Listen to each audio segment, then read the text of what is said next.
Right now? Okay. Yeah, that's not what I actually want. I want to see if he'll do something else.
Right now? Okay. Yeah, that's not what I actually want. I want to see if he'll do something else.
Right now?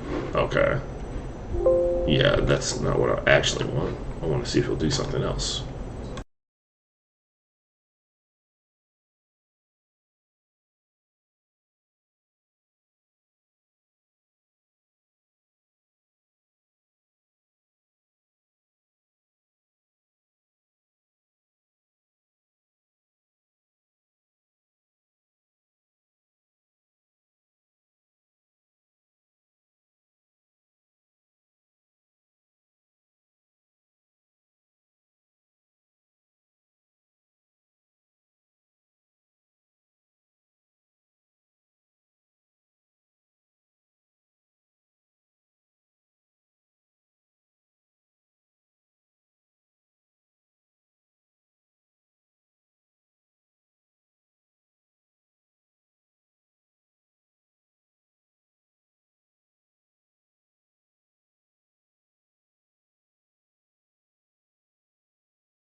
Is oh my god, man. Remember, kids, some of the oldest and noblest things work when it comes to this kind of shit. Just had to. Remember, kids, some of the oldest and noblest things work. Wow. Just had to. Where am I hearing that from? Oh, YouTube. Wow. Okay, that was like super loud in my ear. All right, now we can get the show started because that was an adventure, to say the least. All right. Let's see. Why did Twitch close when I opened Facebook? Is that like a new feature or some shit? All right, let me double check the audio. One more.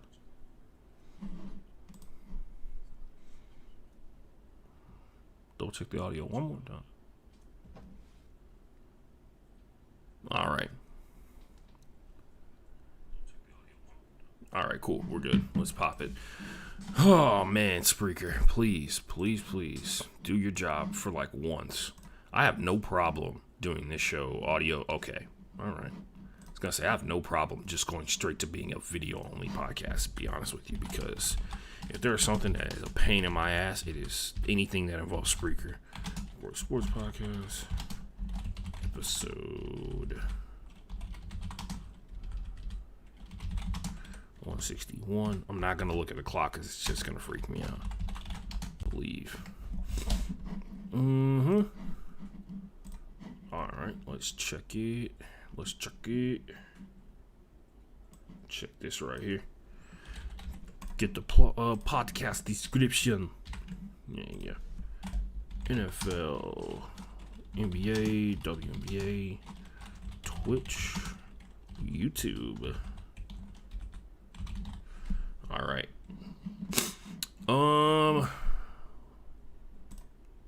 Let's do one more thing. We're good. All right. Muting myself. About to go live.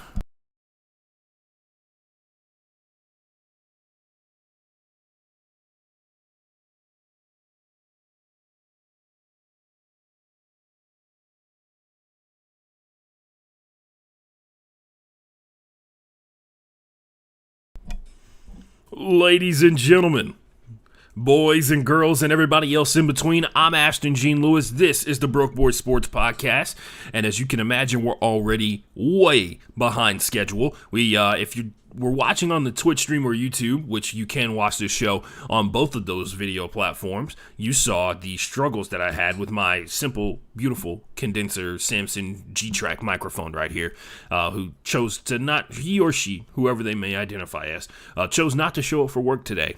And had to do the old pull it out and blow on it a little bit and restart it in the system. So shout out to some of the oldest technological tricks I've ever been lucky enough to know about. It's just this, name a more iconic duo: blowing into the cord of the cartridge and restarting the motor. Name a more iconic duo. You cannot. So we move on.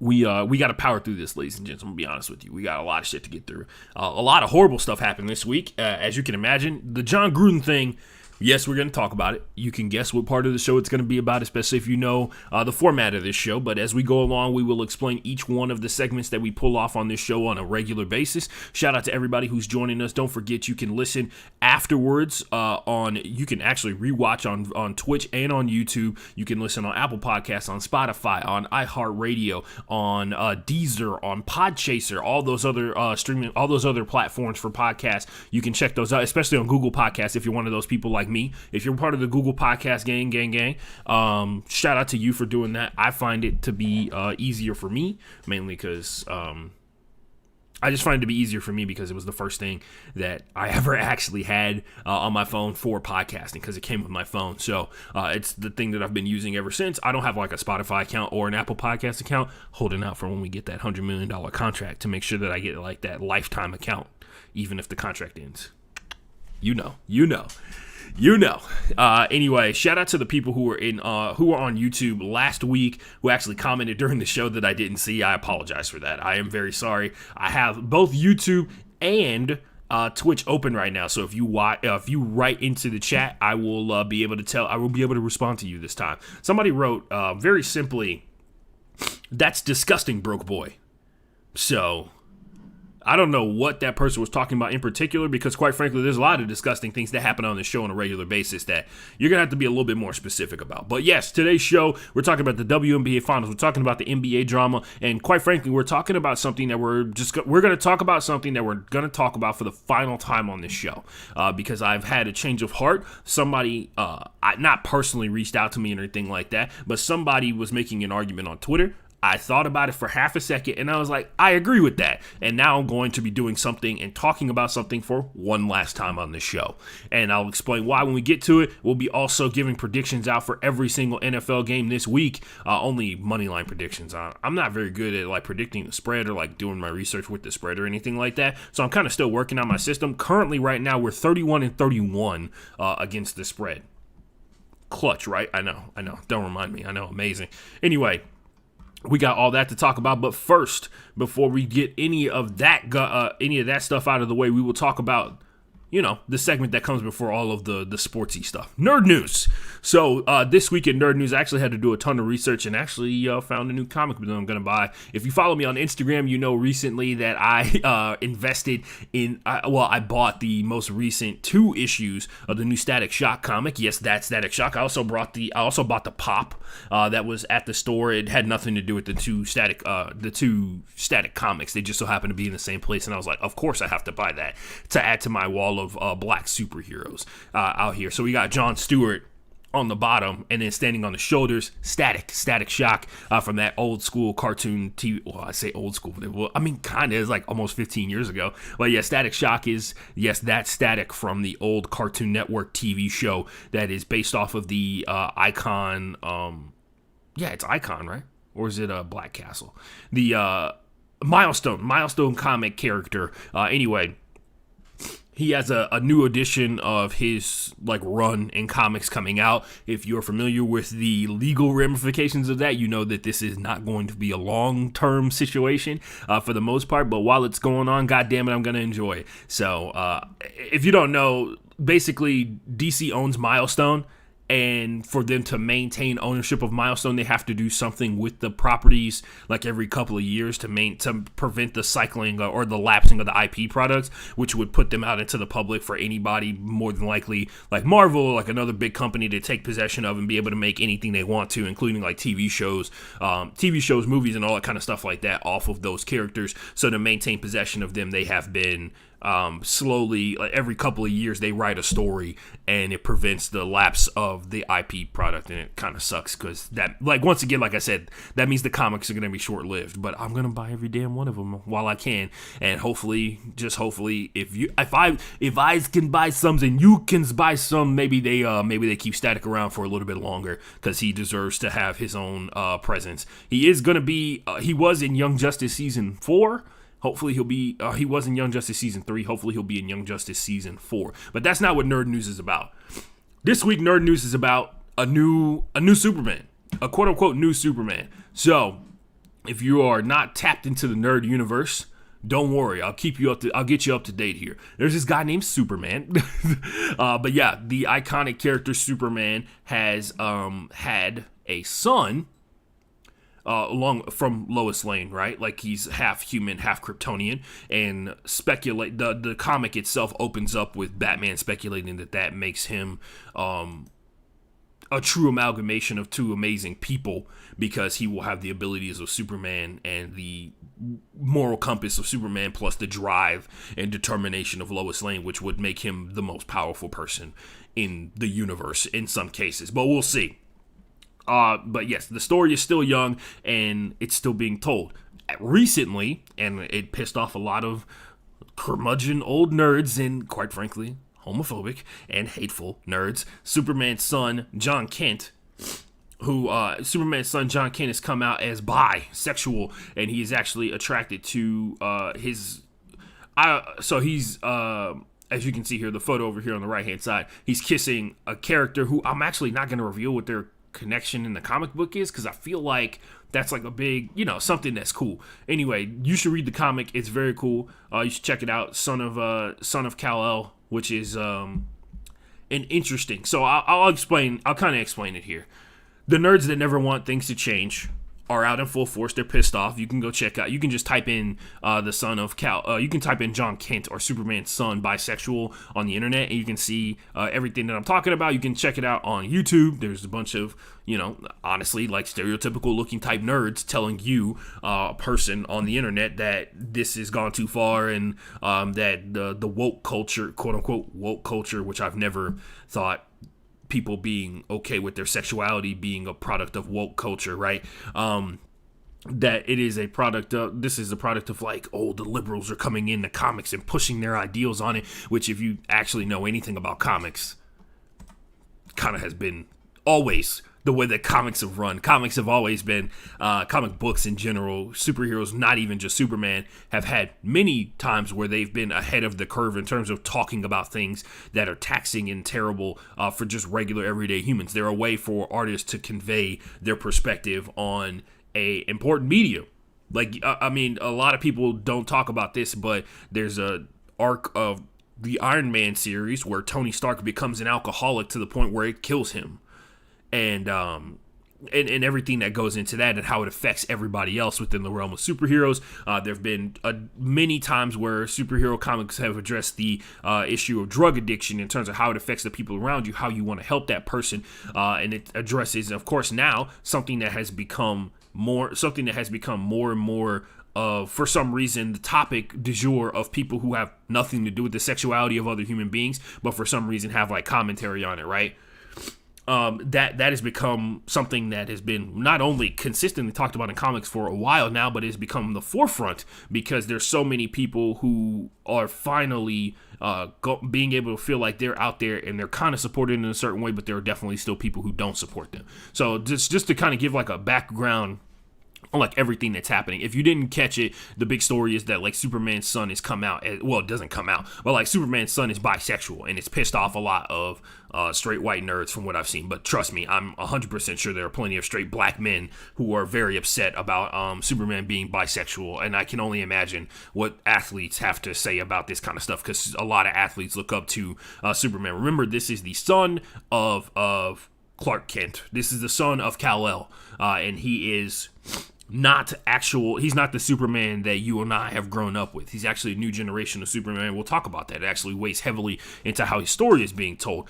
Like I said, I looked into the first 2 issues of this comic book and actually was pretty poignant. It's about John Kent, the son of Superman, and Lois Lane. He's a young hero finding his way because this kid is like college. He's a college kid age superhero, right? And it also addresses the fact that the villains, quote unquote villains that that John Kent is going to have to face in his time as Superman, or as his time as the Man of Steel, or his time as a superhero, are going to be a lot murkier. They have a conversation. Okay, if you don't know, Action Comics is the comic book that Superman is featured in on a regular basis. They don't call it just Superman Man of Steel or whatever. It's called Action Comics, and it has been a long-running show, and it is a long-running comic book series, and that is what Superman has always been featured in. That's what made him famous. So, Superman has always faced like very obvious and blatant villains, right? He's always faced the monster-looking villain. He's always faced like the guys like Darkseid who look like Thanos and all that kind of stuff like that. He's always faced Doomsday, like literal characters called Doomsday on a regular basis. His supervillains have always been like kind of in the same vein of like the twiddly mustache man and a black coat, a black cape and a top hat and all this kind of stuff like that, laughing maniacally as he ties a woman to the train tracks. Right, that's always been Superman's type of villain for the most part, unless you get deeper into the comics. But for the most part, the villains that Superman has fought have always been blatantly obvious. John Kent is not going to face those kind of guys. He is going to face, and this shows up multiple times early on in the first 2 issues to begin with, he is going to face things like misinformation, climate change, people who are in a fight against basically like the mainstream media machine in terms of like people who benefit from covering certain stories and not covering other ones, and people who control media from behind the scenes. There are panels in issue 1 where Damian Wayne, who, if you don't know who that is, Damian Wayne is the son of Batman. He is the son of the daughter of Ra's al Ghul and Bruce Wayne. He's an elite assassin. His whole story arc is him becoming a human being because he spent most of his time in the League of Shadows becoming an elite level assassin. He doesn't know how to be a person, and he kind of has to learn that from like a combination of Bruce Wayne and other heroes and kind of find his own way. But he is an elite level assassin. John Kent goes to meet with him because he's his only friend that he's not related to. That's at least what John Kent says.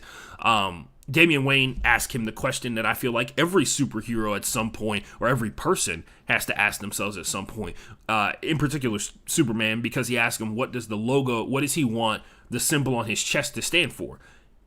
John Kent responds, truth, justice, and hope. Damian says, good, it's time for Superman to stop fighting the symptoms because you're more than powerful enough to fight to be the cure. And I felt like that was amazingly poignant because we talk about this all the time because that's a modern day thing, right? Like you talk about how Derek Chauvin killing George Floyd in the street is a horrifying act that happened on camera. That is a symptom of a larger problem, right? Like institutional racism.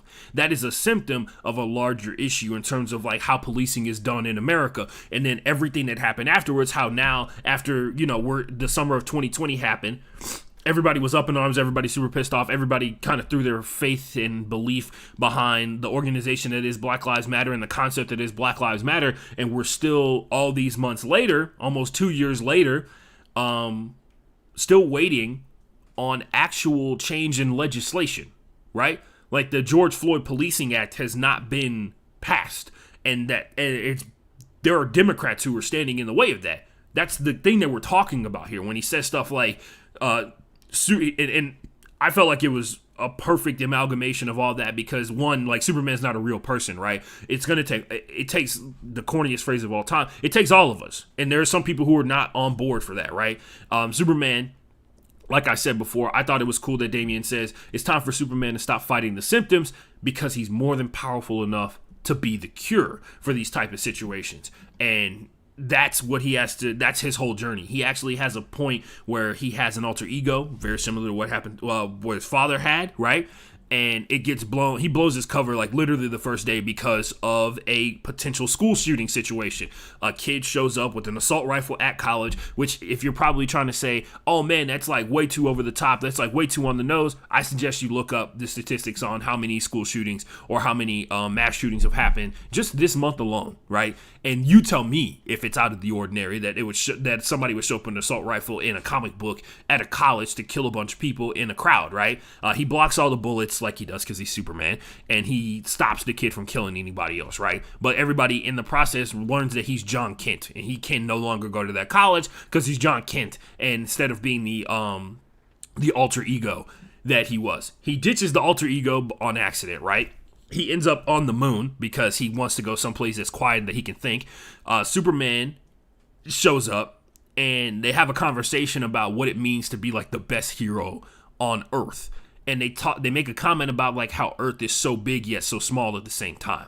And you're starting to see how like this. We started off on this premise of like Superman is bisexual now, and we're talking about these like deeper and more nuanced things. It's almost like if you actually look into the situation, the comic actually makes sense, and it's a part of a bigger story that actually can resonate with people and be important or something like that. Who would have thought? But anyway, Superman and John Kent have a conversation on the moon, and Superman admits to John that he has a massive advantage over him because Superman never felt like he was from Earth. He's from Krypton, and of course he got sent in a pod, landed in Kansas. You all know the story, right?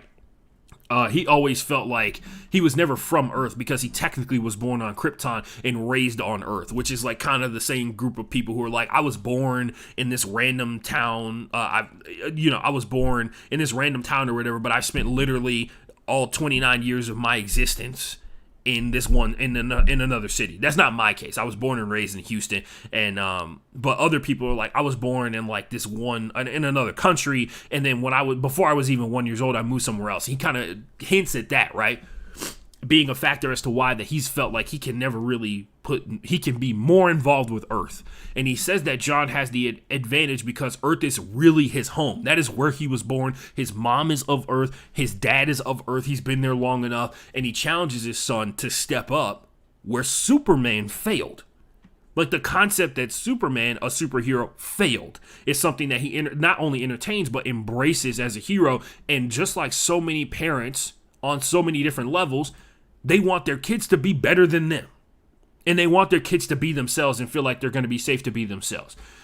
This modern day Superman also has multiple times, and John Kent, like I was saying, he has multiple times where he's like in direct opposition of the government. He has one instance where he saves like a metahuman that shoots fire who lost control, right? Like a metahuman that doesn't know how to control his powers and accidentally sets a forest on fire, and the government shows up to like arrest this metahuman. They knock him unconscious or whatever after John Kent talks him down from his anxiety is something that was sparking the fire and making it rage out of control. And John Kent talked him down from basically a raging inferno into like a normal person. He gets knocked unconscious, and John Kent just kind of like lets him go, right? Because he's just like, well, we stopped the fire. Once again, stop the symptom, right? Stop the fire, but the government as a whole knocks him unconscious, and there's no telling where they took that kid afterwards, right? I'm sure that'll come up at some point later on.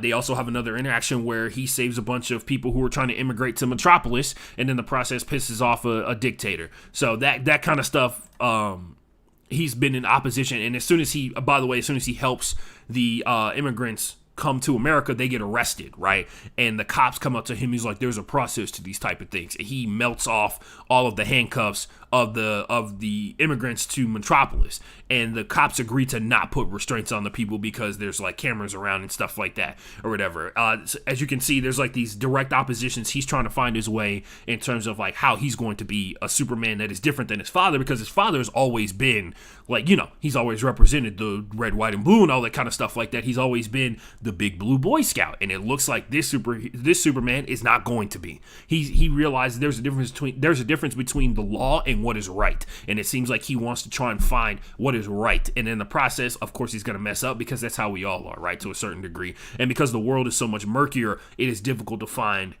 how to be good. If you ever watched The Good Place, you know what that means.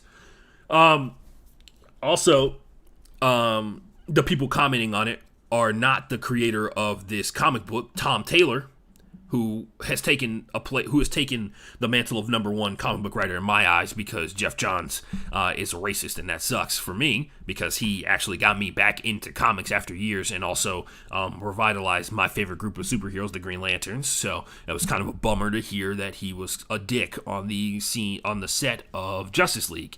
But yeah, Tom Taylor wrote this, so fuck you. You probably don't know what you're talking about. That's all I got to say on that. On Nerd News. Yes, it was a long one, but I feel like it was worth it. Moving on to Best of the Best. This Best of the Best is interesting. It was a little bit of a reminder, and it's actually something that I hinted at before about how we're gonna do something collectively together. I want you to join me in the process of trying to do this, right? So you can see it here on Best of the Best. In honor of the late Jackie Towns, the Timberwolves practice at Keene University, where the court is named after Jacqueline Towns, who, if you do not know who that is, if you haven't picked up on who it is, that is the now deceased mother of Karl Anthony Towns. She passed away from COVID, complications of COVID-19, along with 6 other family members of Karl Anthony Towns, who also, by the way, Karl Anthony Towns actually had COVID himself. And I want us to try and do something here. I'm going to talk about, later on in this show, someone tweeted this out, and they said we need to stop platforming Kyrie Irving because, 1, that's what he wants. 2, we're arguing back and forth. He's already made his decision. You being mad on Twitter is not going to change his mind. It's actually just going to dig him deeper into the hole that he's already in, right? And maybe you'll reach some other person or whatever. But I want to stop talking about Kyrie Irving. I want to stop talking about Kyrie Irving in terms of what his opinion on COVID-19 is, because honestly, his opinion is ill-informed. His opinion does not root itself in science and information around it. Got to stop talking about it because it makes other people feel like their platform and their idea is legitimate. Stop feeding the attention monster, right? And start talking about people like Karl Anthony Towns, who has made efforts to try and inspire other people to get vaccinated, to try and do things that are going to help keep their family members alive. Something that Kyrie Irving has seemingly chosen not to do for some weird reason. But yeah, I want to start talking more about guys like Karl Anthony Towns, people who are not even talking about him. Just not talking about Kyrie Irving goes such a long way you don't even realize it. So I'm going to stop doing that. I'm going to stop talking about Kyrie Irving and his opinions on COVID-19. We're going to talk about what just happened recently, and it'll be the last time unless something changes.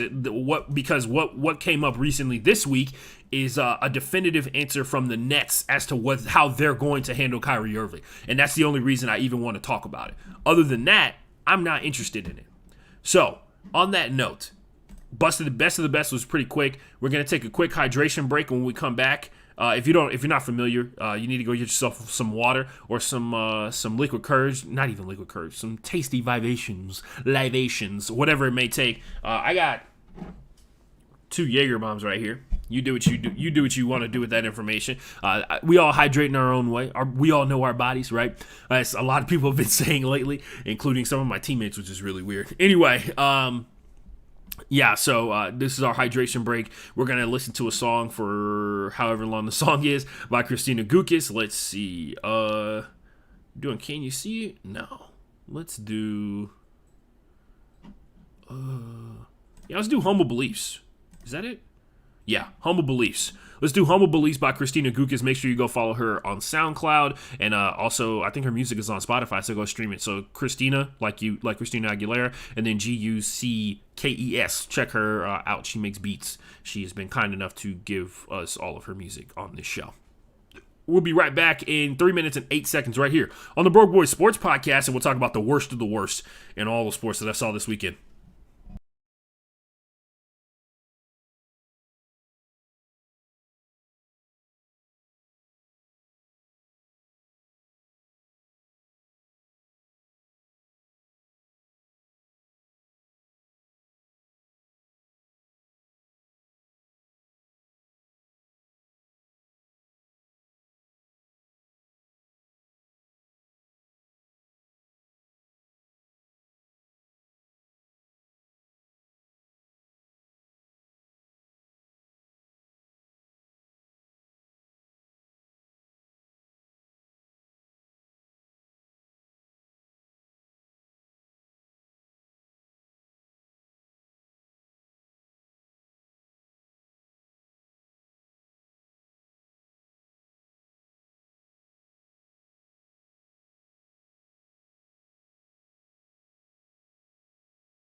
And we're back here live on the Broke Boys Sports Podcast. I'm Ashton Gene Lewis, and let's get into it, ladies and gents. Another one of our long topics here for today. We got worst of the worst. You already know what time it is. You know who it is. You know why we're talking about it. Let's get into it. So, if you haven't heard the full story, I will say this is one of the freakiest stories that I've seen in a while. Mainly because my non-sportsy friends hit me up about it. Like my literal friends that don't watch sports haven't watched a sporting event since the last sporting event they probably watched was me playing Quidditch. Those kind of friends. They hit me up and they're like, yo, man, like, what's up with this John Gruden situation? If you haven't heard about it, let me try and summarize it for you. So, as many people have been trying to do, a lot of people are going to do it much better than I will. But guess what? You could have been anywhere in the world, but you're here with me tonight, ladies and gents, and I appreciate that. So I'm going to try and put on a show for you. Here we go. John Gruden. Before we get to that, we need to go back to something else. If you guys remember in the summer of 2020, which quickly is becoming one of the most iconic summers that I've ever been a part of, along with, as Drake says, all summer 16, summer 2016. Anyway, summer of 2020, there were not only, and even before that, we'll get to the stuff that happened before that soon, but a giant article was written about the sexual harassment that is rampant amongst the Washington football team and its executives upon women who are in quote unquote lower positions within the company, right?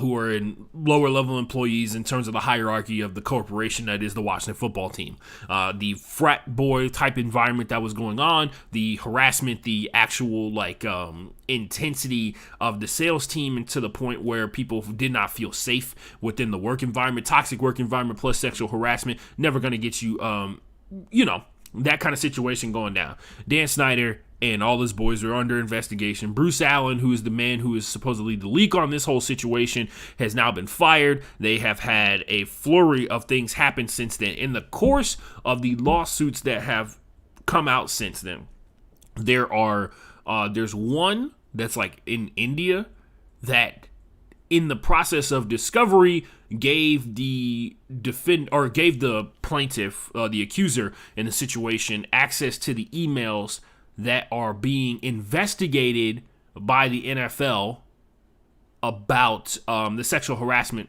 claims and claims of malpractice within the Washington football team organization. So what I mean by that is the NFL is running their investigation based off of the reports from from people within the Washington football team. The article that came out in multiple news media markets. The article that came out in multiple news outlets. Right.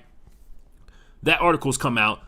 In the process of that, these emails became accessible through a public records request by the Washington Post, I believe it was. So the Post makes this request, and they gain access to these emails that are between a few people, but in particular John Gruden, who at the time was the color analyst for the Monday Night Football broadcast. If you don't know, the two different chairs that are in a Monday Night Football booth, the play-by-play guy who tells you the down and distance and what happened, that catch was 26 yards and now it is 1st and 10, and tells you about the touchdowns and comes up with the iconic calls. And then there's the color analyst who adds the football understanding or deeper football understanding, more so than he threw that ball to the left-hand side. They talk about the kind of route that he ran, why he ran it, how it was perfect, how the throw was on time, and how the offense has been doing, and they look at trends and all that kind of stuff like that. They add the color to the story, if you will. Anyway, that's what John Gruden was doing before he returned to coaching, formerly with the Las Vegas Raiders, right? And returned to coaching the Raiders. These emails that have shown a flurry of racism, homophobia, and misogynistic viewpoints, and ever since then, at first, there was an article that came out on ESPN, and of course, it was in reference to, I think, a New York Post article where John Gruden referred to DeMaurice Smith. If you don't know who that is, he's the head of the union for NFL players, and referred to DeMaurice Smith as a man with Michelin man-sized lips. He said he had rubber lips. And his explanation was he says that people who lie all the time, he says that they have rubber lips, which is interesting because, once again, I mentioned this on Twitter when it came out. Never heard that phrase used. I feel like I'm pretty familiar with slang of the use, and John Gruden is about 40 years older than me, so he's not amongst the use. I think I'm pretty familiar with old school slang and stuff like that, and I have never heard that phrase used. Have never heard it used, mainly because it's almost like John Gruden made that up and it was a lie.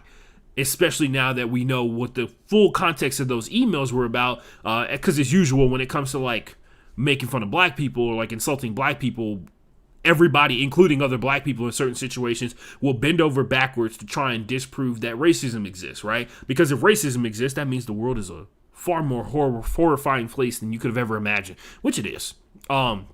There are good people, there are bad things that happen. There are bad people, there are good things that happen. All those things are independent of each other. Bad things happen to good people, good things happen to bad people all the time. Those emails came out. John Gruden referred to Roger Goodell, who is apparently a more offended party than any of the men, any people of our any of our LGBTQ plus brothers and sisters out there are people of color, and of course women. The most affected class is the Roger Goodells of the world. He called Roger Goodell the F word, a slur specific to our LGBTQ brothers and sisters, in particular our gay brothers and sisters out there. So he called Roger Goodell that. He said DeMaurice Smith had like rubber lips. He's been sending photos of half naked Washington football team cheerleaders in the group chat, in the emails, and all that kind of stuff like that. There were a lot of people, especially when the racism part came out, they were willing to chalk it up to like John Gruden was just trying to make a joke and it didn't land well. Or there are people who, quite frankly, like will see racism, and this is like regardless of the race of the person who's talking about this, because I had a black person try and explain this away from me, and it actually was baffling how stupid their explanation was. So they talked about it in the group chat, right? They were like, "Oh man, when you trying to roast people in the group chat, you say all kinds of shit. You say all kinds of wild stuff." And to their credit, when I roast people in the group chat, I make it very specific about that person. Then again, I'm a different kind of person, right? Like many people will call me, many people will say that I'm soft. I don't believe that I'm soft because, quite frankly, when the rubber lips thing came out, I was like, "Oh, John Gruden's a racist." Like I'm not so soft to the point where I see racism and I can't call it out for what it is. So, unlike some other people who are disingenuous and very genuine about what they mean when they say that. Other stuff that goes along with this. The fallout from the John Gruden emails. This is a long timeline. Long timeline, but we got it. We're going to get through it. We're going to power through it. We're going to get to other stuff. Whew, man. Carl Nassib, if you're not familiar with him, Carl Nassib recently, we talked about it on this show, recently came out as recently revealed to everyone else that he is gay. He's been gay his entire life. He just revealed it to everybody else because coming out is a thing. Actually, shout out to all my brothers and sisters and my days out there who came out just a couple of days ago on National Coming Out Day. Shout out to you. Much love, because that takes a lot of balls or whatever. It takes a lot of chutzpah. Let's go with that. To be able to do that kind of stuff, because the world we live in, especially the topic that we're talking about, is a little tough. Carl Nassib, defensive end for the Las Vegas Raiders, did not show up because of personal reasons. Pretty obvious why he didn't show up. On Sunday, they announced that Monday Night Football, they announced to Adam Schefter that John Gruden was going to resign because of the contents of the emails that he had sent out. John Gruden is the head coach of the Las Vegas Raiders, which is the team that Carl Nassib plays for. So it is probably pretty shocking when you find out that your boss is a massive homophobic asshole. So massive homophobic, and I don't know how much Carl Nassib cares about the racism, right? History and things would show that maybe he doesn't at all, but nonetheless, especially considering this is the messed up part, and this is going to become like a recurring theme, so pay attention to this. If Carl Nassib had showed up to work on Tuesday, guess what was going to happen? Carl Nassib was going to be, because John Gruden was no longer in the building, no longer available for media comment, because he doesn't have to, because he's a private citizen, right? He can do whatever he wants. You can call his phone 24 hours a day, 6 days a week, or 7 days a week, all you want to. He doesn't have to answer the phone. He doesn't have to give you a comment. Carl Nassib, on the other hand, is technically contractually obligated to answer your questions, as we learned very much so. From Marshawn Lynch, you're required to respond to media when you're a contracted NFL player, right? Carl Nassib would subsequently be responsible for responding to something that had nothing to do with him. And the only reason that he would be responsible for responding to questions that are about John Gruden is because of John Gruden's hate. Carl Nassib is gay, John Gruden is homophobe, or has said homophobic things, and now all of a sudden it becomes Carl Nassib's problem, right? And it was his problem in the sense that he's in a dangerous situation where, like, his boss clearly has a prejudice and hate towards gay people or queer, or people who are queer people in general, right? That is a threat to, like, Carl Nassib's, like, livelihood and life, because John Gruden is in control whether or not Carl Nassib remains on the team. once again, a massive problem that a lot of people who, for multitudes of reasons, the prejudices of the people who are in charge become their problem, like dangerous level problem to like their livelihood overall. We'll talk about livelihoods a little bit later on as well too. The Washington football team's president apologizes. If you're not familiar with it, the Washington football team went out of their way this past summer to hire a black president, and making him the first one to ever be so, a black president of the Washington football team. Right, Washington football team has a long-standing legacy of racism that's centered around not only its name but the previous owner of the team and what the team is stood for and identified by. The reason he had to apologize is because of another interesting wrinkle into this story: a seemingly short notice edition of Sean Taylor's retirement. Right, Sean Taylor's retirement of his number. That was announced.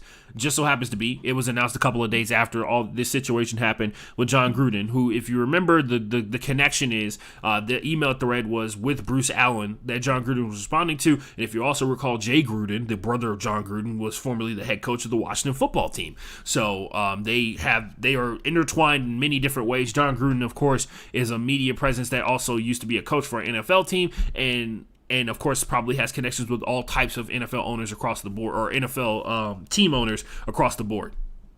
This announcement of Sean Taylor's retirement happened on a Wednesday. They play Sunday.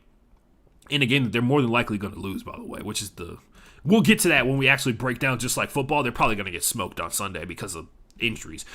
Short notice stuff with Sean Taylor's retirement cleared up. A lot of people were speculating, oh man, they just made this happen to try and distract us from the actual situation that was going on and that was going awry with the Washington football team. To their credit, I will say this: Ryan Clark, who works for ESPN, tweeted this out almost, I think it was like almost immediately within hours of this announcement being happened. He said, since people are wondering, Tim Hightower reached out to me, Tim Hightower being the new president of the Washington football team, reached out to me on September 22nd to invite me to the at Washington Football NFL Alumni Weekend. In his text, he told me that they'd be honoring Sean and his family, which I assumed was the reason I got the invite since I hadn't been before. So once again, the Washington football team has got like a long-standing legacy of like terrible relationships with its players, right? Very few, like you talk about the alumni weekend, certain players come back because they've had like a pivotal influence on the team, but like for the most part, you think about like Dallas Cowboys players, and I know a lot of Dallas Cowboys fans probably listen to this show. Cowboys talk about like being a Cowboy for life. That is not exactly the same feeling that Washington football players talk about the team in the same vein, right? Raiders players talk about being a Raider for life because that's what Al Davis wanted to be about. He wanted his team to be built like it was a family because people fight harder for their family than they do anything else, right? They fight hard. Sometimes, in some cases, you fight for your spouse and all that kind of stuff, which is another form of family. You fight harder for them than anyone else. That being said, the Washington football team has made a distinct effort, especially under the leadership of Tim Hightower as president, to try and include more of the former players associated with the organization.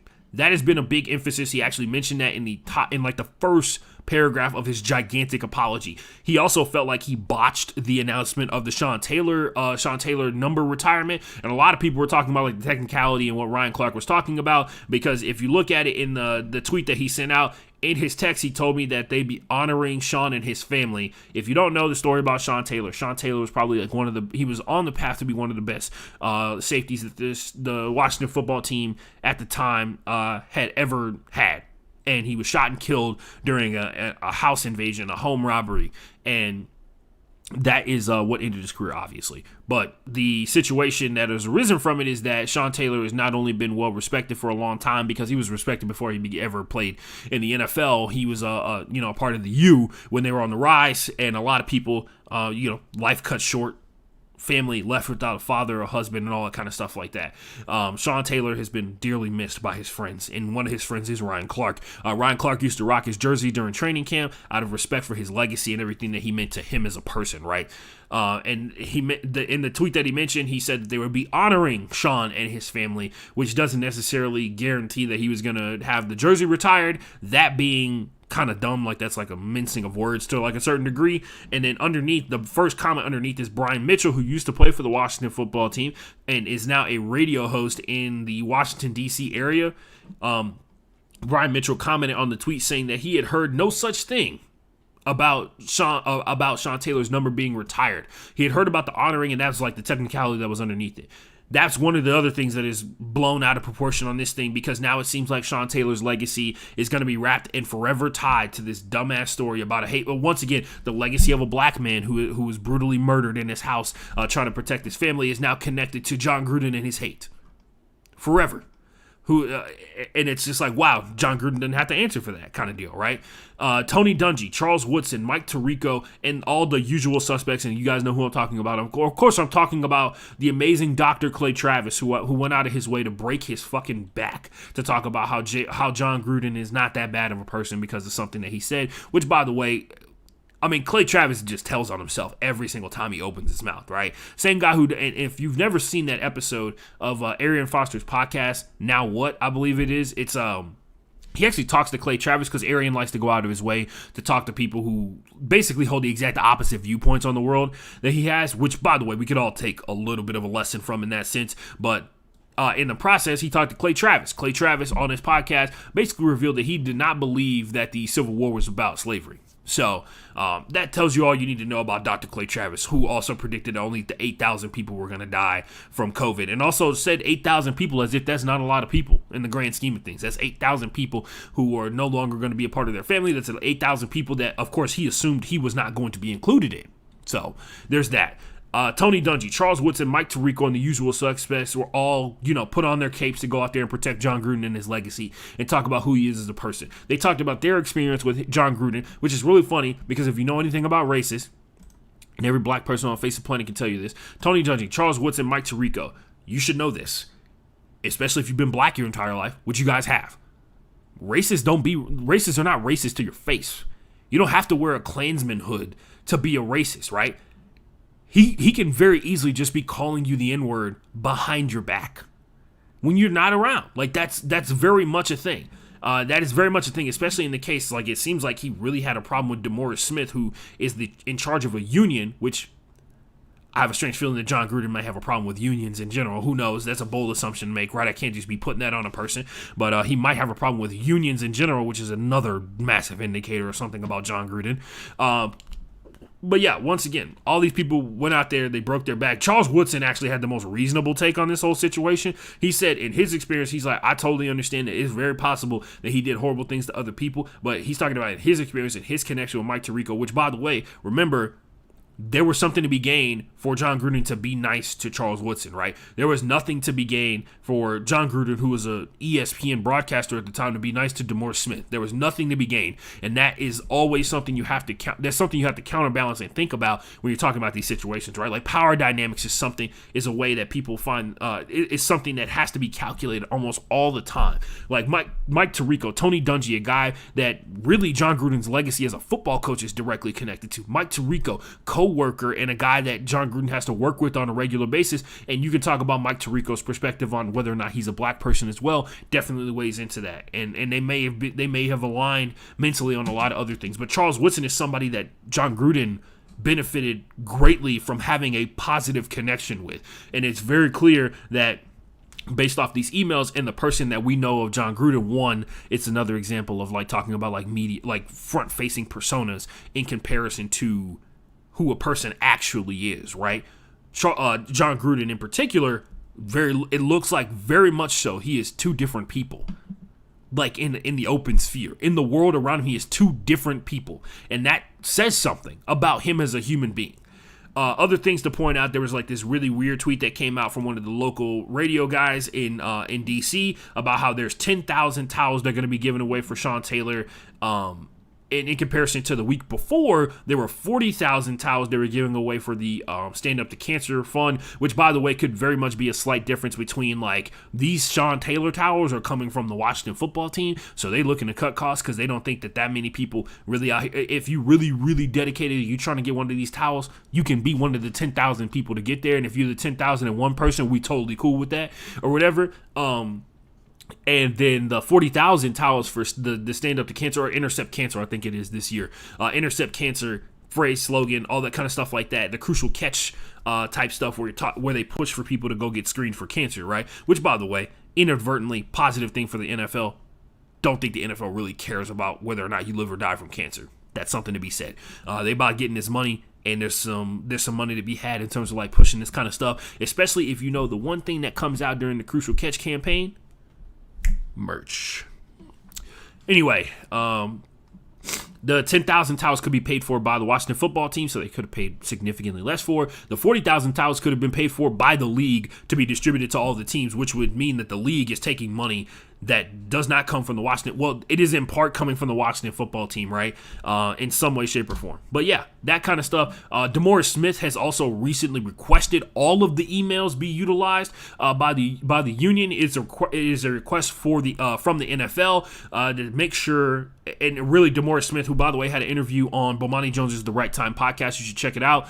One of the spinoff of this, he was the center of John Gruden's racist rant, right, to a certain degree on the emails, right.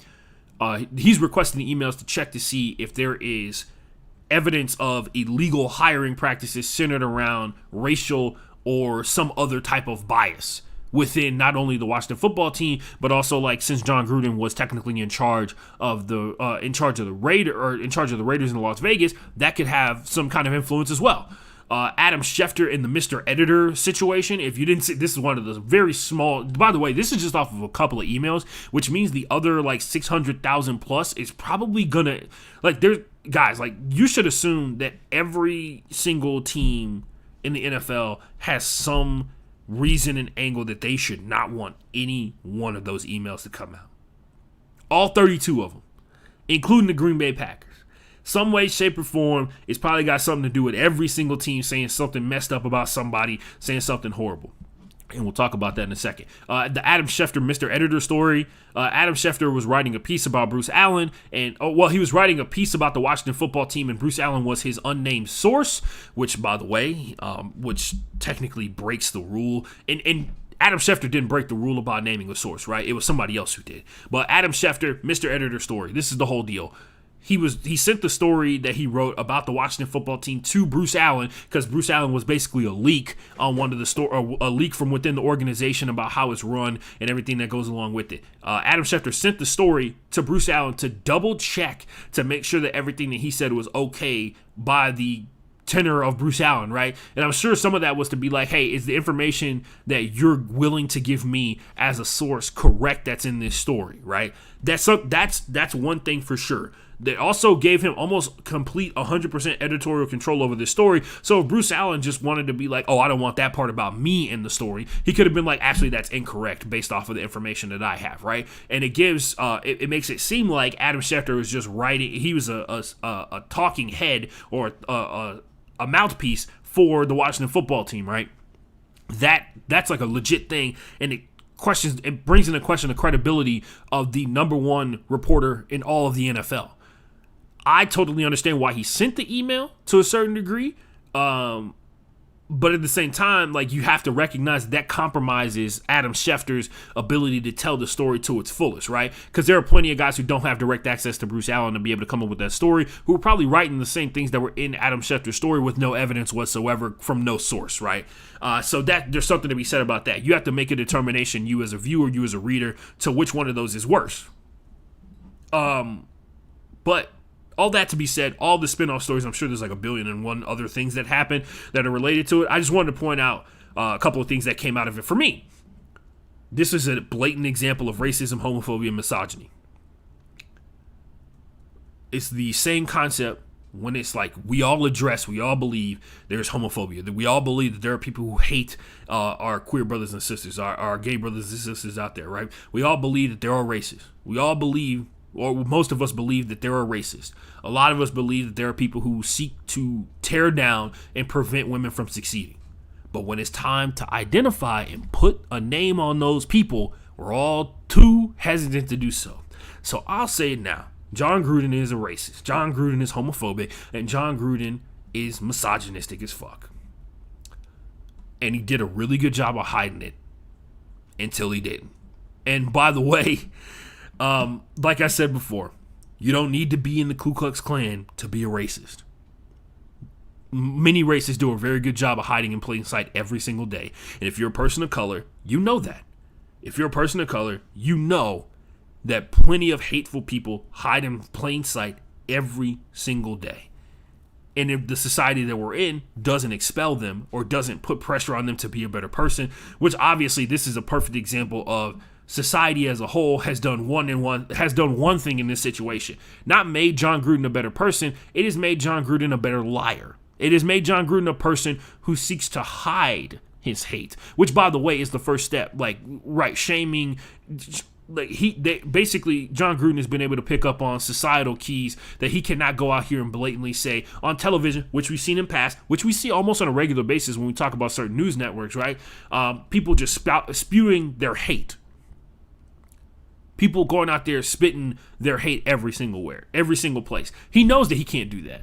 That's the first step to making us a better society. Of course, the next step is to actually make better people who don't entertain those thoughts, who don't have that built into who they are as a person, right? And John Gruden very clearly has that built into who he is as a person. And I, quite frankly, don't have a problem saying it. And if it prevents me from ever being successful, it's cool with me, man. I'll sit here and talk into this microphone in front of this webcam to like 5 people until it stops being fun. It hasn't stopped being fun yet.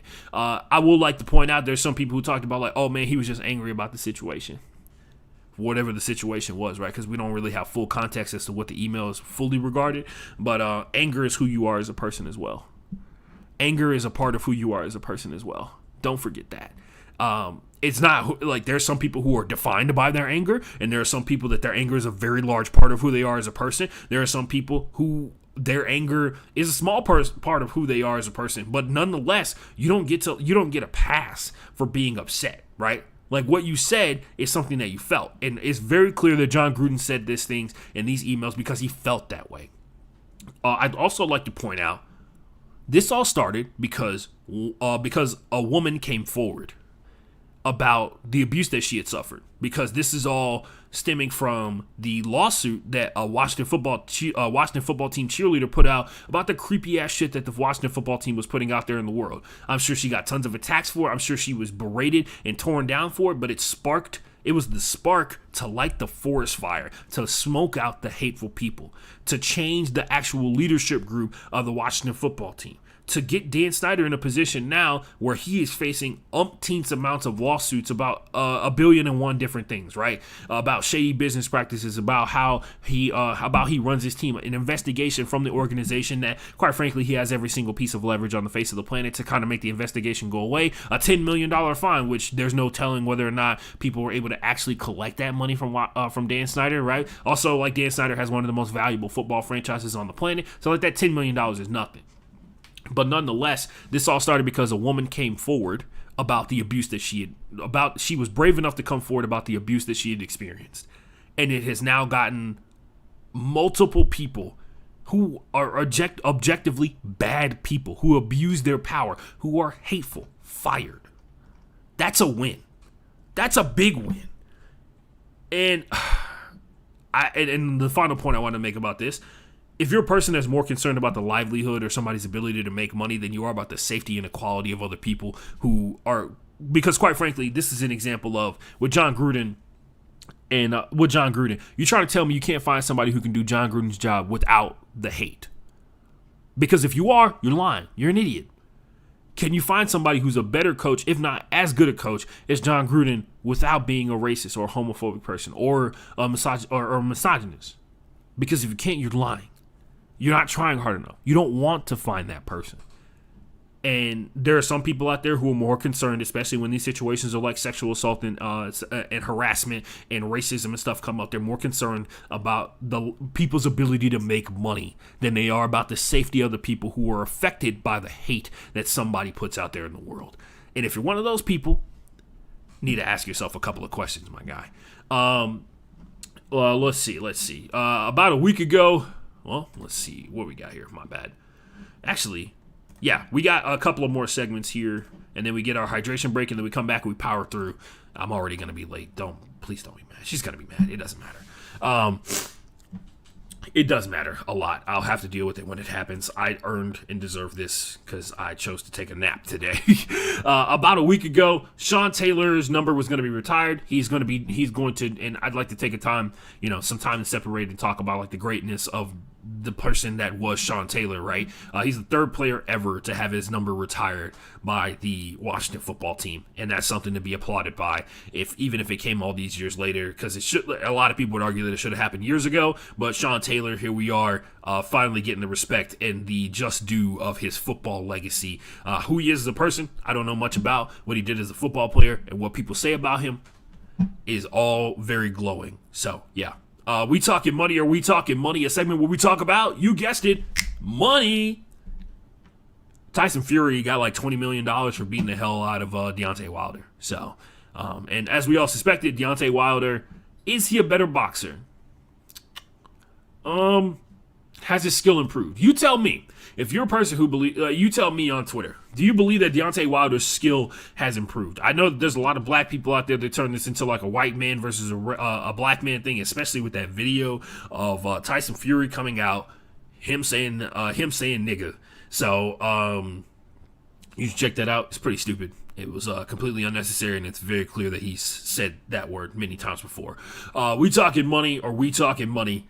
Like I said before, Tyson Fury with $20 million, which, by the way, I am kind of thinking that's a little low, but maybe I'm wrong. Hopefully Tyson can stay on the straight and narrow, because as we all know, or if you don't know, Tyson has struggled with addiction, and honestly, he struggled with his mental health overall, and that's something to be said about a guy who now holds the who is like the best heavyweight on the face of the planet. Him being open and honest about, like, I struggled with wanting to stay alive when I was on top of the world.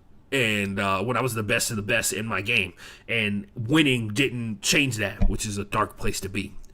So yeah, that's all I got for We Talking Money or We Talking Money. I was actually kind of shocked at how little Tyson Fury made off of that fight, because it was a trilogy. Although I will say Deontay Wilder got tuned up.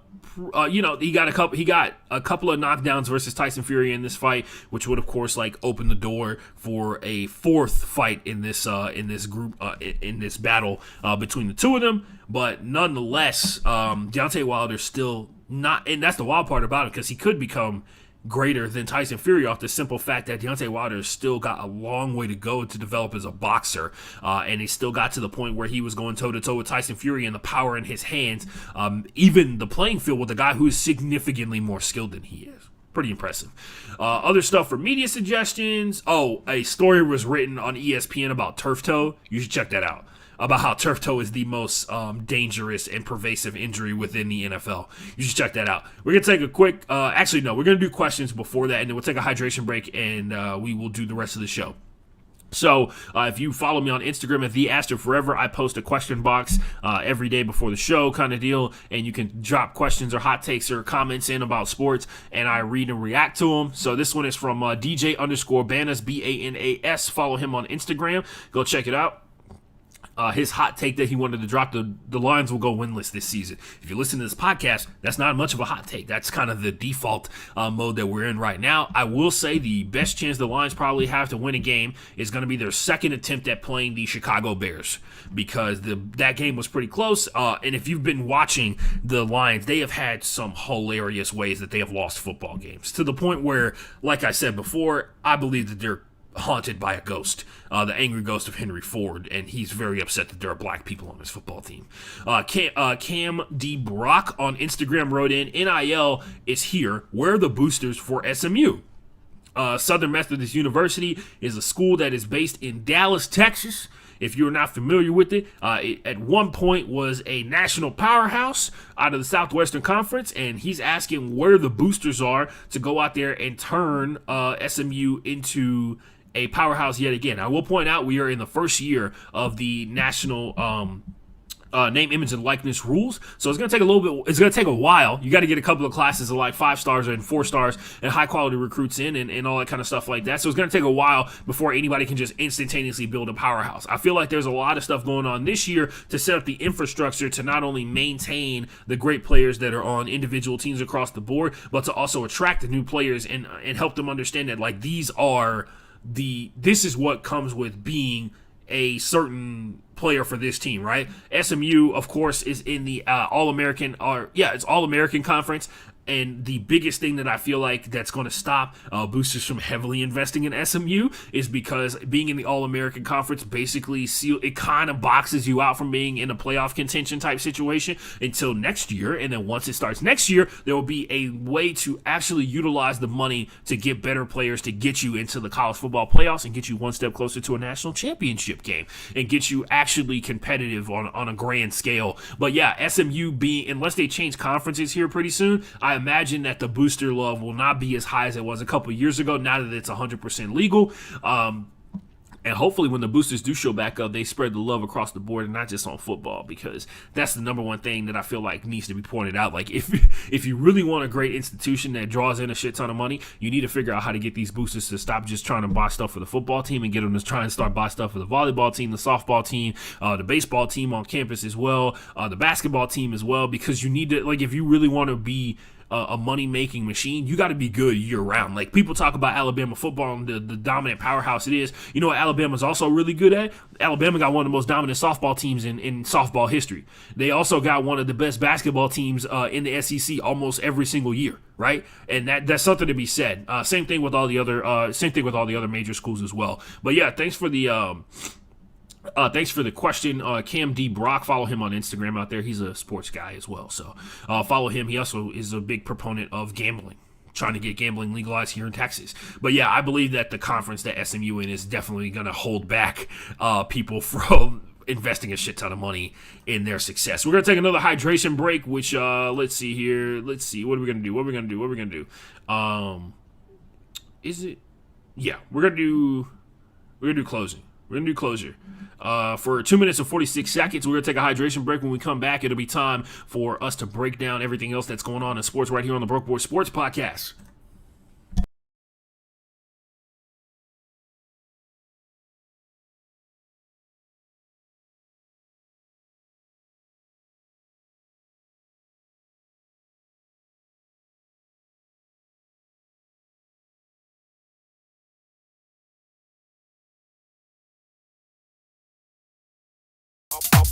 I'm walking the bull, go, out for the. I'm walking the bull, go, out for the. I'm walking the bull, go, out for the.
What is up, ladies and gentlemen? Let's power through the rest of this show and get it done.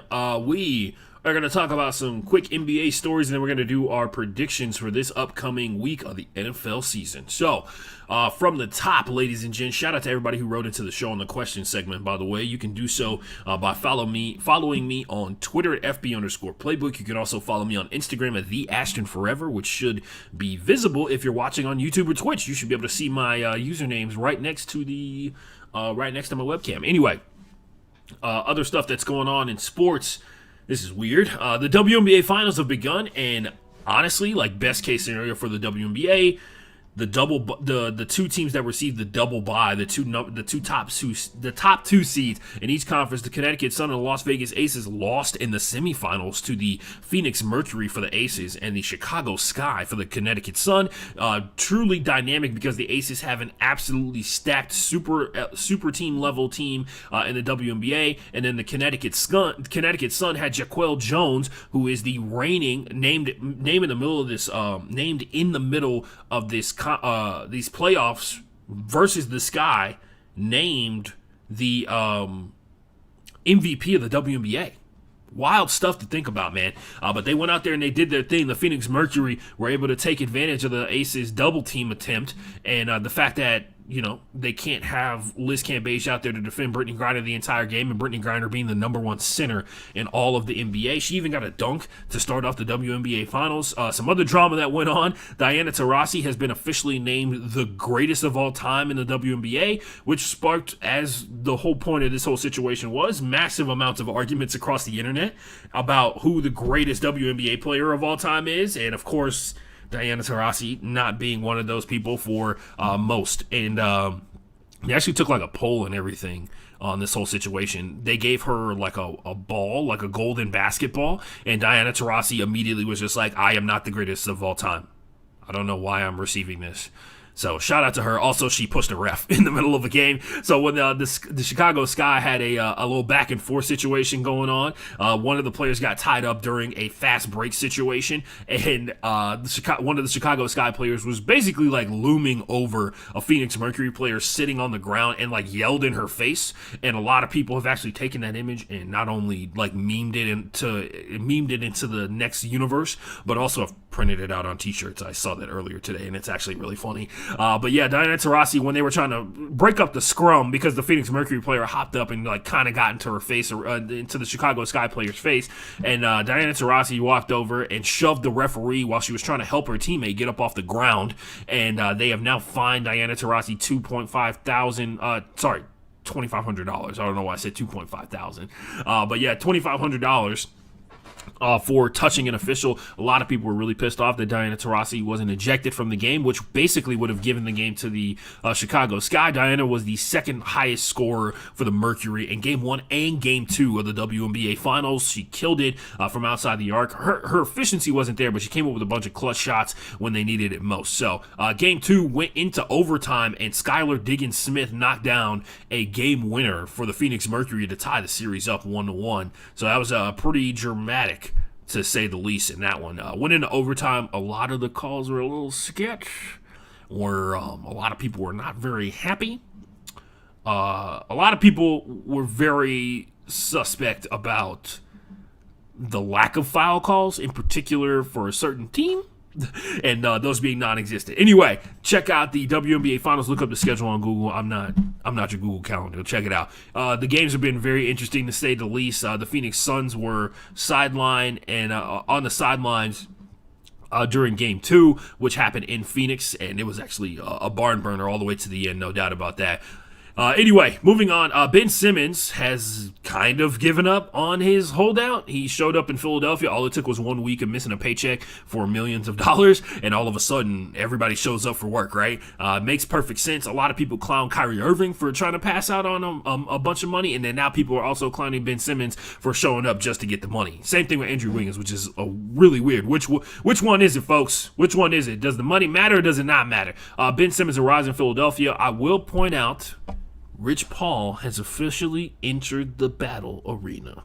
They're having a conversation, Rich Paul is, with the Philadelphia 76ers in terms of probably a way to get Ben Simmons out of town. But until he is out of town, Ben Simmons unexpectedly arrived in Philadelphia and is now preparing for whatever is about to happen here, where he'll probably just not play. But yeah, he still hates Philly. Don't worry about that. And I'm sure that won't affect his career later on in life, right?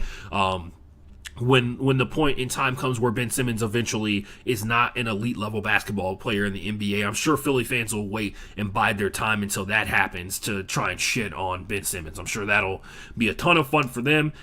Rich Paul, like I said before on this show, and I'll say it again, one thing about the money man, he get his money. Rich Paul trying to make sure that this money gets got. Like I said before, we're going to talk about Kyrie Irving one more time on this show. Like I said, in Best of the Best. This is a quote from Steve Nash after the Nets officially announced that Kyrie Irving will not be playing part-time in the NBA. That's just not going to happen. Steve Nash on Kyrie. I didn't really listen to it in reference to Kyrie Irving's Instagram Live, where he basically came out and he said, "Do you think I want to miss out on money? Of course I'm doing this." He says he's doing this for the greater good, is what he's talking about in terms of people who are losing their jobs, being forced out of their jobs because they refuse to be vaccinated, something that has statistically shown does not make you weaker, does not tear you down, does not have tracking chips in it. Actually, the only thing that comes from being vaccinated is a better immunity towards COVID-19 than you had beforehand. Unless you're one of those people who just recently had COVID, where you have like the fresh antibodies and all that kind of shit like that. Steve Nash on Kyrie Irving. I didn't really listen to it, and I think I've pretty much said everything I have to say about it. If something changes, we can talk about it, but I really want to focus on moving forward in our group and solutions to the challenges ahead of us. Which, by the way, there's probably going to be a ton of challenges because I highly doubt the media is going to stop asking about Kyrie Irving. So Kyrie, as of now, you should mentally put him in the box of not playing again this season. So good luck with that, Kyrie. I guess, it's a hill he's willing to lose a shit ton of money on. And he already has money. He also makes money. I wonder how his shoe sales are going to do. I wonder how that's going to work with Nike. I'm sure, especially since he was complaining this past summer about how Nike didn't have him involved at all on the decisions for how to design the upcoming Kyries, which, by the way, the Kyries are some of the most popular basketball shoes out there in the game. I have a pair of Kyrie 2s in my closet that I love. Like, they have some of the best ankle support I've ever had in a basketball shoe, and they don't feel like they weigh 15 pounds. So other things to go on in the NBA. This is actually just a really kind of funny / messed up story. The Golden State Warriors say they have waived guard Quinndry Weatherspoon. Weatherspoon originally signed with the Golden State Warriors on October 11th. He played 1 minute in a preseason game that ended 111-99 in a preseason win against the Los Angeles Lakers. And that was according to Marcus Spears. He's been cut after playing officially 1 minute in the NBA preseason. By the way, the Lakers are winless in the preseason, so I'm sure that won't become a story at any point. So, move on, ladies and gents. Let's talk about some football. Let's talk about some foosball. If you got some comments that you want to drop throughout the course of our breakdown of each one of the games for Week 6 of the NFL season, feel free to leave it in the chat, and I will read it. So shout out to everybody who's listening retroactively, but, if you can, check it out live. I know I'm not consistent by any stretch of the imagination. Ertz. So we talk about Thursday Night Football. The Buccaneers take on the Eagles. Buccaneers look like they're about to blow the doors off the Eagles, right? When this is all said and done. Totally understandable because the Buccaneers were on an offensive pace that was absolutely ridiculous, and it seemed like the Eagles couldn't get a call. They had multiple times where they forced a turnover that was overturned. The Buccaneers also got a sketchy taunting penalty, which, by the way, like I said before, guys, it's just going to keep rearing its ugly head when it's most convenient or most inconvenient for your team. So get ready mentally for that. But nonetheless, the Eagles had the Buccaneers on the ropes in the second half of this game because they basically shut down their offense the first half. And like I said before, and I'll keep saying it, I've never seen a coach that's more frustrating than Sirianni. Like, I really have never seen a coach that just absolutely doesn't get it. Miles Sanders is a high-quality running back in the NFL, and the refusal to run the ball with him, unless there's like some long-term plan to later in the season start giving him more and more carries to make the run game more effective and then give Jalen Hurts some kind of relief. Because once again, like, the Eagles are like, I think they're top 10 or top I think they're top 8 in the NFL in terms of pass attempts per game. And it's ridiculous because they've had multiple times where they've gotten a halftime this season where they have under 10 carries for all of the running backs. The only carries they typically get, because now Jalen Hurts has 40% of the carries for the Eagles on the run game. 40%. Insane. But yeah, they went out there, they made that game really close, and I feel like, and I say this, actually this is just 100% going to be my opinion on the Eagles from here on out. They're so talented that they're overcoming Nick Sirianni's terrible coaching.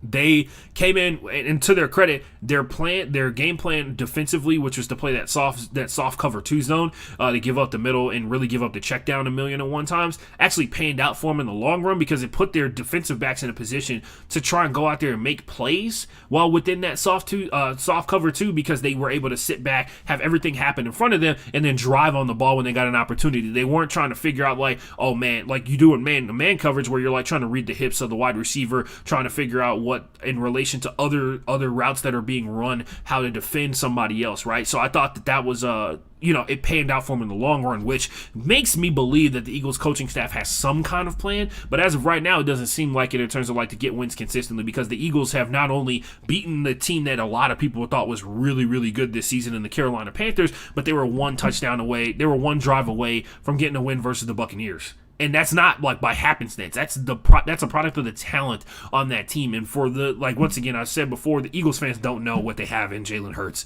And I guess maybe they'll find out when Jalen Hurts is gone. But that kid, Jalen Hurts is legit.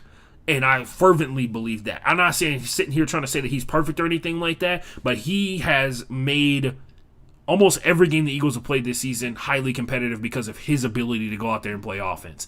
And on top of that, the thing that puts the target on his back that makes it even more difficult is the lack of running from the Eagles. It makes it that much easier for teams to figure out what you're going to do. Zach Ertz has finally been traded, like people were talking about was going to happen in the preseason. He's finally been traded to the Arizona Cardinals, who will pay for the rest of his salary this year. They're also going to get a 5th-round pick, while the Eagles will get Tay Gowan, who is a corner from the University of Central Florida, who has not played a game of football since 2019. He's been in practice since 2019. He opted out of last season because of COVID, which is understandable. But, yeah. So that'll be interesting to see if Tay Gowan gets the chance to go out there and play.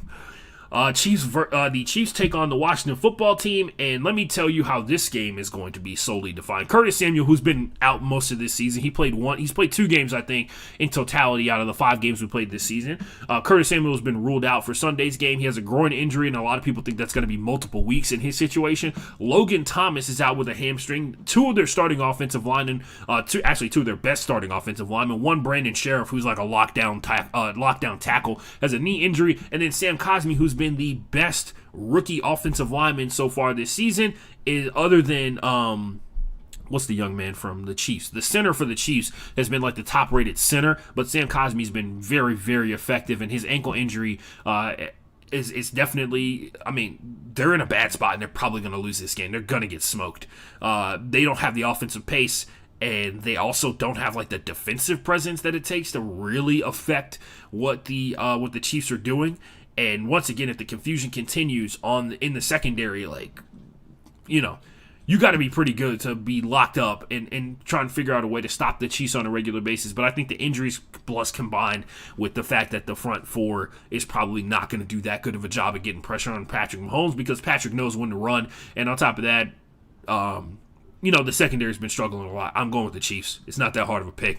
Dolphins take on the Jaguars. There will be no Miles Jack in this game for the Jaguars, who's been one of the best pressure getters at the defensive line position. And then Tua Tagovailoa is supposed to be back. This is the London game, by the way. So the Jaguars get the edge here in terms of the spread overall. But I think there's something to be said about this. Could be the chance that the Jaguars get to go out here and get a win. These 2 teams, especially with Tua coming back into it, you would say that the Jaguars are more equipped to beat the Dolphins, beat the Dolphins in this situation, because the Jaguars have been improving. Like, if you haven't been watching the games, the Tennessee Titans should be very concerned about what happened last week to a certain degree.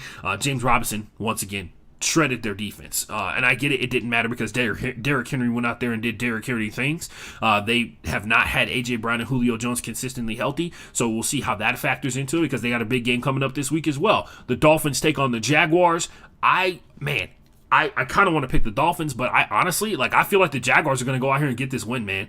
I feel like the Jaguars have a big advantage versus the Dolphins in terms of their overall talent up front. If the Jaguars can generate any kind of pressure in this situation, I'm totally down for the Jags going out there and getting the dub because the Dolphins have been underperforming in comparison to the level of talent they've had, and a lot of that has to stem to that. A lot of that is directly connected to the fact that they refuse to run the ball as well, and the Jaguars. It took them a couple of weeks to figure it out, but they figured out this James Robinson guy who we all knew was really good. They just figured out that he's pretty good. So I'm going with the Jaguars to get that win, man. I'm calling it quote-unquote upset. The Rams take on the Giants. So Daniel Jones is going to play in this game according to everybody, but and along with Sterling Shepard and Jabril Peppers, who's going to be back at the safety position, this one, they could have been 100% healthy, and I would still be picking the Rams to absolutely wreck them. So Kadarius Toney is also going to be playing in this game, so if you got him in fantasy, feel free to play him because Darius Slayton is out again. Rams versus Giants, I'm feeling the Rams on this one, man. I really am. The Rams have shown that they can win games in a multitude of ways. Also, they are significantly more talented than the Giants. So I'll take the Rams to go out here and get this dub. The Texans take on the Colts. So this is one of those situations where the Colts clearly have the massive advantage. The Laramie Tunsil's out with thumb surgery and could be out for 4 weeks on this situation. But the Colts, I expect this game to be pretty close because I don't actually believe the Colts are a good football team. I don't think that they're once again, I don't think that they're even close to good. And they showed why on Monday Night Football this past weekend. They have the ability to go out there and kind of score to a certain extent. Have they been getting better throughout the course of the season? I objectively would say no. I don't feel like they've gotten consistently better. I feel like that they've been able to take advantage of matchups, which is a direct product of Frank Reich, right? Frank Reich, as a coach, has been able to put the team in a position to be able to succeed. Is Carson Wentz getting better? Is Carson Wentz making better throws? I feel like he was making pretty decent throws to begin the season with, but the number one concern for me, the Colts defense, which has taken a fall off of a cliff this season. The Texans defense has been doing a killer job of getting pressure up front, and they've been doing a great job of forcing turnovers, which the Colts have not responded to very well this season. And if we get anything like the Davis Mills we saw last week, I'm taking the Texans, man. I'll take the Texans to beat the Colts and keep the Colts at 1 win this season. I understand that last week it took a truly iconic effort from Lamar Jackson to beat the Colts, but I think that was also a product of the Colts defense going out there and having some of the best play that they've had all season. So I'll take the Texans in a massive upset over the Colts on this one, just because I like to spring once again NFL chaos, right? NFL chaos on a Sunday. The Vikings take on the Panthers. This is a very Vikings take on Browns type feel for me. The Panthers have been revealed to be the team that we thought they were before, where it's they're not the best team in the NFL, but they have an elite level defense and they have an offense that if you can stop them from turning the ball, if they do not turn the ball over, they can win a shit ton of games. The Vikings have shown that they're statistically the Vikings have shown that they're more talented than the Panthers, and they also operate at a higher level. Last week they struggled against the Lions, and that was a divisional matchup, so you kind of got to chalk some of that action in there as well. But the Panthers as a whole have shown that they allow people to stay in games. They don't run away from teams. They were able to pull away from the Texans, but if you actually watch that game, there was a lot of back and forth, and that was before the Texans did anything like they did last week, right? Letting Davis Mills throw the ball consistently, and Davis Mills had no understanding or rhythm of the offense and everything like that. But in this one, it's, to me personally, I feel like the Vikings have the edge. One, because I believe in Kirk Cousins more than Sam Darnold, and on top of that, I feel like the Vikings are more talented than what the Panthers have across the board. So I'll take the Vikings on this one. Packers versus Bears. Interesting. Justin Fields is going to play in this game. We've already found out that Damian Williams, playoff Damian, is not available. He has COVID, so he is out for this matchup. I don't know if that's a product of a breakthrough vaccination type situation. I hope he's all right. Hope him and his family are all right, because COVID is pretty infectious. Hopefully he's going to be all right. The Packers have consistently shown, and other than week one of the season versus the Saints, the Packers have shown that they cannot be, they can really honestly not be stopped by teams that have no offensive presence plus plus high level defense. They played that team already. They played the Steelers last week. I'll take the Packers on this one, man, because the Bears and the Steelers are so similar right now. It's kind of scary. to a certain degree. Young running back doing killer things in the receiving and the rushing game, combined with a quarterback who's still, Ben Roethlisberger and Justin Fields, like, kind of on the same skill level to like a certain degree right now, as Justin Fields is still trying to learn his playbook, and obviously Ben Roethlisberger's skills are diminishing, and they're he can make a couple of great plays here and there, but I feel like this is going to take a mammoth effort from the offense of the Bears, which, by the way, has looked better since that 7 sacks versus the Browns. The Bears' offense has looked progressively better as the season has gone on, and it may be due to the fact, just maybe, they're actually pass blocking in some way, shape, or form. Because the 7 sacks is a direct product of we're not blocking it anyway. But yeah, we'll see how that goes. I'm going with the Packers to beat the Bears on that one. Chargers versus Ravens. Oh, man.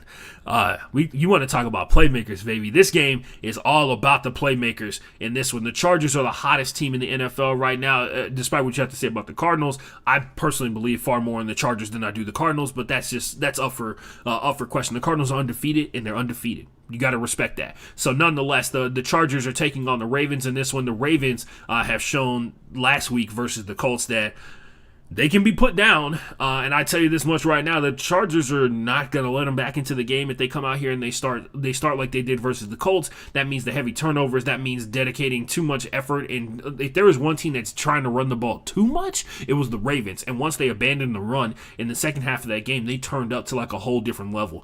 I expect this game to be rather exciting. On top of that, I will take the Chargers being able to take advantage of the heavily injured Ravens secondary to go out here and get the dub, man. I can't. This is probably going to be the best game of the week. I don't care what's like Sunday and Monday Night Football. That's going to be the best game of the week, man. This is two of the best playmakers on offense. These are two of the best coaches in the NFL right now. Brandon Staley on the upstart, and then the defensive matchup is actually going to be really interesting because the Chargers have shown a great ability in the secondary to defend very well. This is going to be a good test for their front seven. To be honest with you, their D line has done a really good job of getting pressure throughout the course of the season, but the run fits. Now it's time to test if people know how to count. Do you do math well? We'll see.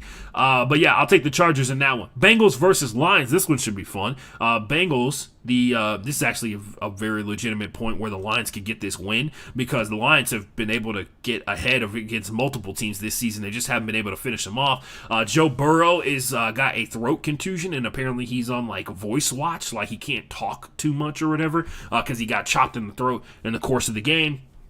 Thought he was actually being on like concussion watch because it looked like he got wrecked in that game to go along with it. But yeah, the Bengals versus the Lions. The Bengals are the team that is significantly better. The Lions, man, they are losing their starting center in Frank Ragnow, which if you have not been paying attention, DJ Reader has actually been killing it this season for the Bengals. So good luck to whoever is going to take the place of Frank Ragnow, who's one of the best centers in the NFL. So yeah, I'll be taking the Bengals on this one, the Bengalis, because they've shown the ability to, one, finish games, and then two, the Lions have not shown the ability to stop big plays down the field consistently enough. This game will probably be close, but go in the favor of the Bengals. We'll find out. Cardinals versus Browns.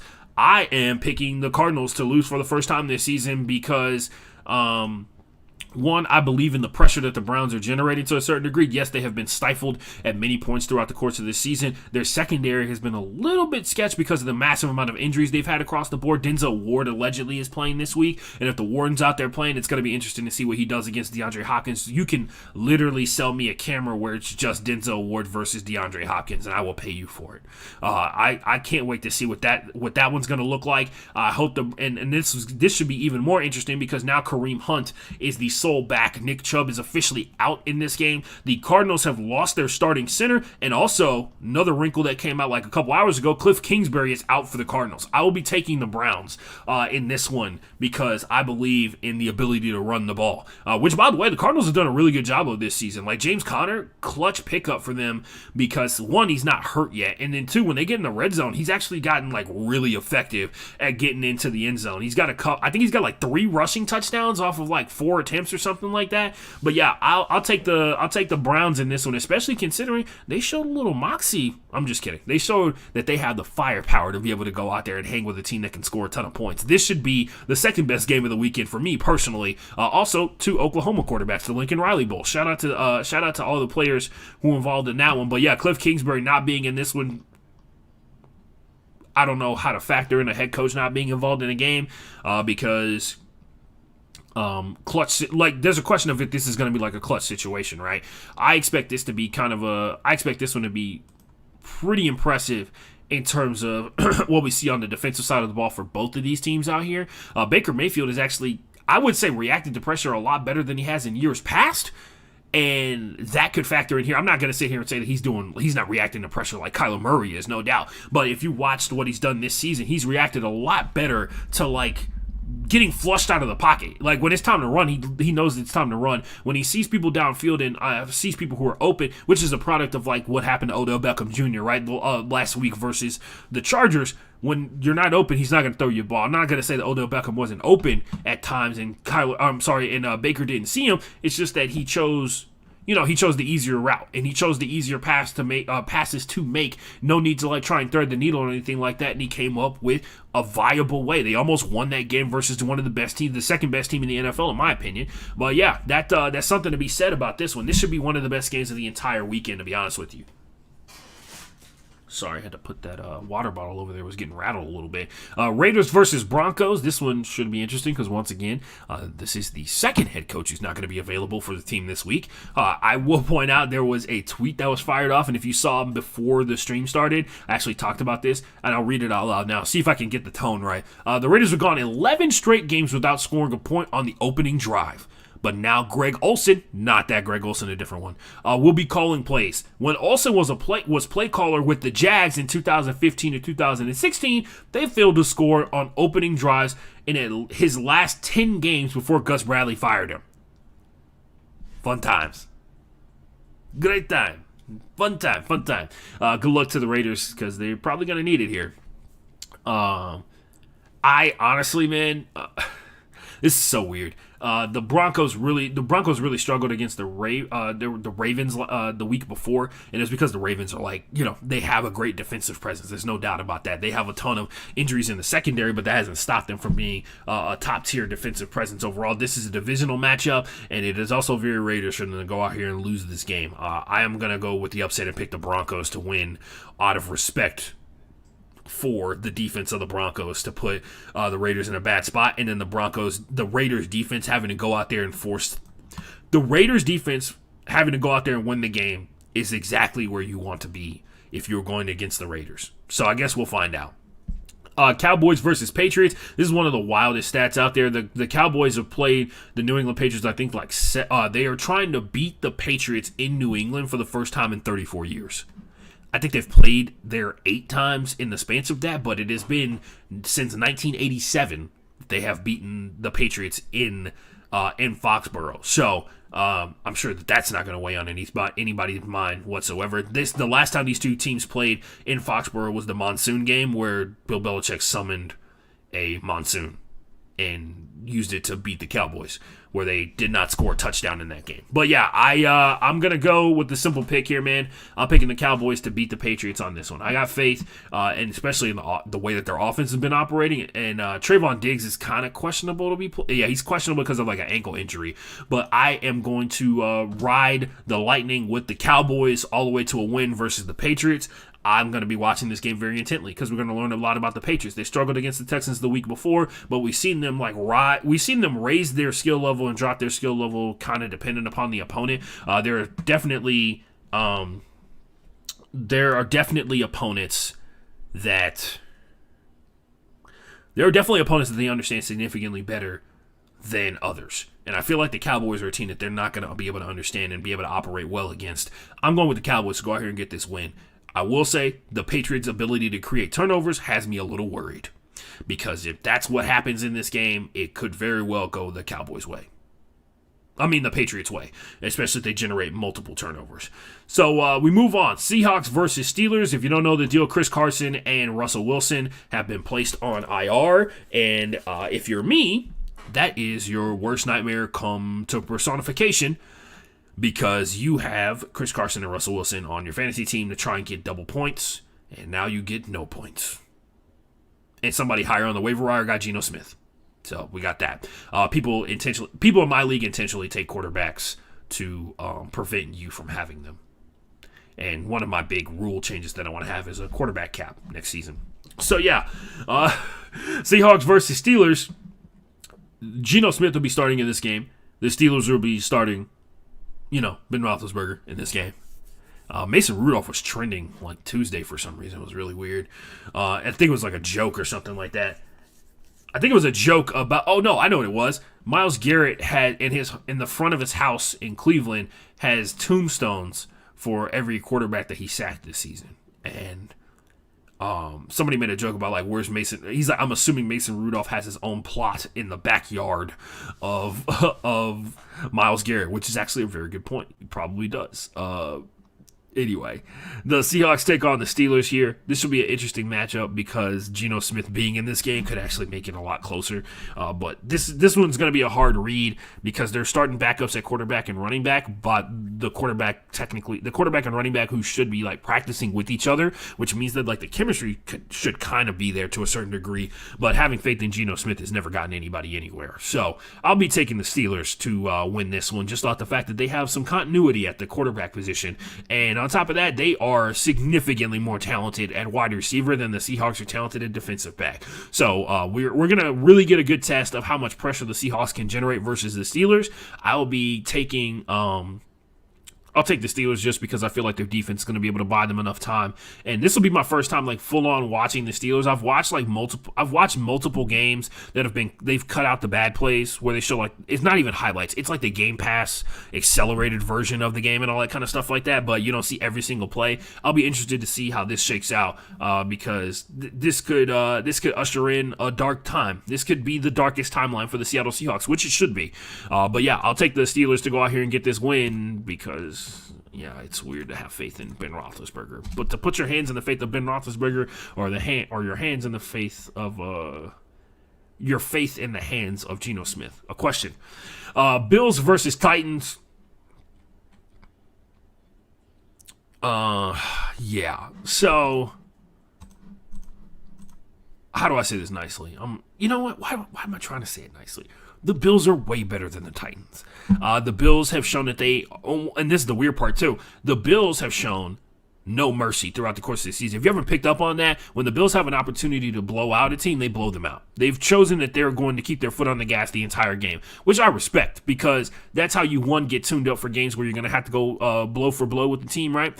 And then two, when you get up against teams that have the potential to come back like the Tennessee Titans, because Ryan Tannehill is absolutely... Brian Tannehill's damn near unstoppable in the fourth quarter. They are supposedly going to have everybody, A.J. Brown and Julio Jones this week. We'll find out. That's what people are talking about. They're going to come off of, they're going to be off the injury report, and they're going to be playing at full strength. We'll see what happens in this one. I don't think this game is going to be decidedly close because, one, this is one of the weakest defenses that the Bills have faced all season, and this is a defense that's probably not going to be able to generate all that much pressure versus Josh Allen, which is bad news for anybody who plays corner, which, by the way, now I know two guys who play for the Tennessee Titans. I know Maurice Smith and Ola Adeyemi, which is weird because if there's one team that you could fervently say that I dislike in the NFL, it would be the Tennessee Titans and the Dallas Cowboys. And even this year, I've admitted, I like the way the Cowboys are playing. I like the way the Cowboys are built as a team because they've been built on draft picks that have come to fruition like years in the making, right? Except Amari Cooper. Other than that, everybody else is a damn near draft pick on their team, and I like that. I like that concept. One, I feel like that has like greater longevity for your team as a whole. The Bills as a whole, though, they're one of those teams that they got a couple of high-quality draft picks, and then they brought in a bunch of free agents to go really take their team over the top, and it feels like that they are cruising right now. And I don't think the Titans got what it takes to stop them. Unless the defense is going to go out here and really turn up to like a whole nother level, they don't got the juice. They really don't. They're not the team that's going to tear them apart. Derrick Henry could be the factor that slows down this game, and I'm interested to see if that's what really is the equalizer because of Derrick Henry's ability to control the clock with his ability to run the ball. If there was ever a time to give Derrick Henry 40 carries in a single NFL game, it would be this one. And I think that could be the game plan here because if there was, play action helps out a lot because the D-line for the Bills has been absurd this season, let's be honest. On that note, ladies and gentlemen, I'm going to head out and I'm going to call it a weekend. I'm going to wish you and usher you into the beautiful weekend that is coming up here. Don't forget, watch the WNBA Finals. Watch your NFL Sunday. Don't forget college football action going on. Shout out to the Texas Longhorns for blowing it yet again. Thank you so much for giving me that joy. Other than that, hit me up on Twitter, FB_playbook. Hit me up on Instagram at the Ashton Forever. That's my name on TikTok as well. And wash your hands, wash your ass. If you have access to a whole shower, please wash your whole body on a consistent basis. I would greatly appreciate that. I think the world would appreciate it because it's one step closer to us, being a little bit cleaner and a little bit safer. Other than that, drink your water, hit your cardio, get it done. Go home, Roger.